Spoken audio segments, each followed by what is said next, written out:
Hello, today we're going to talk about how to properly fill in this disclosure of remuneration form.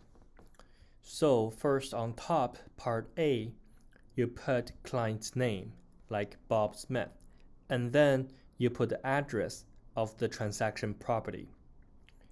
At part B, you will fill in your own name as a licensee, your own brokerage, and how much commission you're getting from this transaction. From which brokerage, which is the listing brokerage, like RE/MAX. If you're Luxmore, you're buying a property from RE/MAX, then you put RE/MAX here.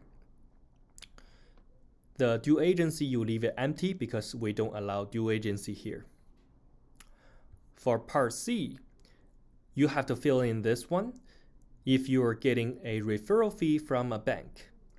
For example, put your own name here, Charles Zhou, and then put your own brokerage here, Vancouver Realtor.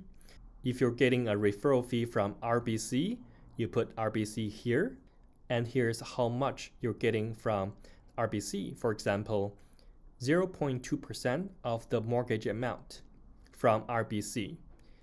As a result of my recommendation or referral of you to the following individual or organization, RBC. So here's how you properly fill in this form. And part D is where you and the client sign. So here's the licensee signature, and then here's the buyer signature.